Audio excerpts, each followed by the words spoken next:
Kemudian yang kedua, awalnya lancar. Kalau sudah di tengah, pasti mandek deh. Sama ya. Jadi tekniknya sama ya dengan cara direkam tadi, gitu ya. Kemarin ada ya. Saya coba jawab seperti ini di kolom komentar itu saya jawab gitu. Akhirnya dan dia merasa ini sebuah jawaban luar biasa karena dia tidak pernah memikirkan hal ini. Ya saya maklumi karena Anda belum pernah mencoba. Kalau saya kan berulang kali gitu ya. Berulang kali jadi saya tahu. Kalau Anda mandek di tengah itu, kalau Anda lebih lancar dengan narasi, bercerita langsung, ya direkam tadi. Sekarang sih tekniknya gampang. Gitu ya. Yang ketiga, lihat Mas Pri bicara sepertinya gampang menulis. Tetapi kalau dijalani sulit, ya enggak juga gitu. Saya juga akan mengalami awal-awalnya mengalami hal yang sama dengan Anda gitu ya. Cuma di beberapa tutorial tips menulis di channel YouTube saya sudah saya jelaskan bagaimana saya mengantisipasi kalau terjadi deadlock gitu, mandek di tengah jalan seperti apa. Itu ada di tutorial saya. Nanti saya bikin lagi yang versi 1 menit 2 menit supaya Anda nanti bisa memahami juga. Jadi seperti itu ya. Kemudian saya canggung misalnya ini ya. Saya canggung kalau disuruh cerita. Meskipun saya bisa cerita, tapi kalau nggak ada orang di depan saya akan kesulitan untuk bercerita karena saya akan seperti bicara dengan angin, seperti bicara dengan tembok. Nah, kalau terjadi seperti itu, ya gampang saja gitu. Cari teman, suruh di depan, pegangin handphone ngerekam, Anda bercerita sama dia seolah-olah alat rekam itu tidak ada. Berceritalah gitu ya. Jadi itu yang pernah saya saya kerjakan. Artinya saya bukan saya ngerekam, tetapi saya pada posisi sebagai teman yang merekam itu, gitu ya. Jadi nanti saya akan cerita.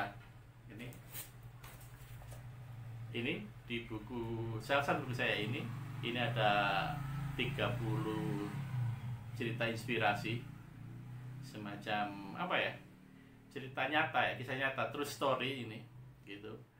Nah, teknik penggalian beberapa narasumber itu ya seperti ini gitu ya. Karena ada beberapa narasumber yang memang dia sengaja memang ingin ditulis ceritanya, katanya kehidupannya itu menginspirasi gitu ya. Jadi dia ingin ditulis ceritanya gitu. Ini salah satu contoh aja saya kasih tahu.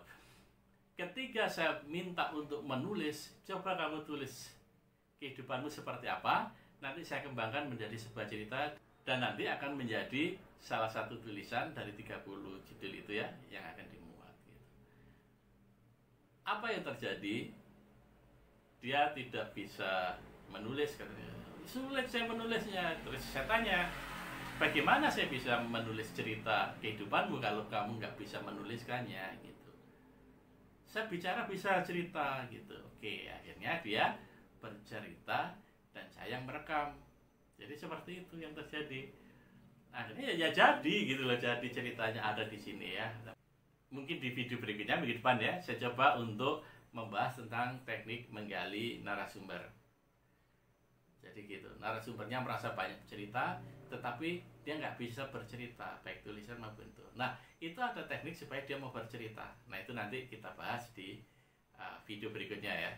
Jadi saya kira itu jawaban-jawaban saya pada teman-teman semua tentang bagaimana mengatasi ada keinginan, ada niat, ada kemauan menulis, tetapi sulit untuk merealisasikan. Nah, salah satu caranya adalah tadi itu.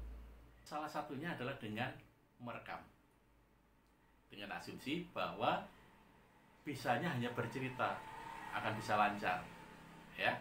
Jadi direkam. Kemudian didengarkan lagi sambil di depan laptop atau komputer, diketik apa yang diceritakan tadi. Ya, di sana Anda akan mendapatkan sebuah cerita yang persis sama yang ingin Anda harapkan. Ya, jadi saya kira itu tips ringan ya kali ini bagaimana mengatasi ketidakmampuan menulis apa yang dia inginkan. Ya.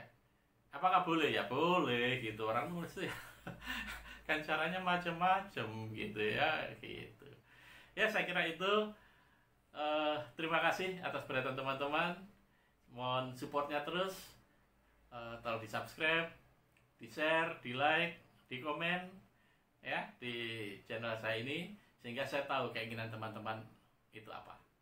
Kalau teman-teman ada keinginan atau apapun yang berhubungan dengan tulis menulis, tolong sampaikan di kolom komen ya, nanti di bawah di kolom komen. Nanti sekiranya saya bisa membahasnya, akan saya bahas dengan tuntas. Terima kasih. Sampai jumpa. Tetap semangat.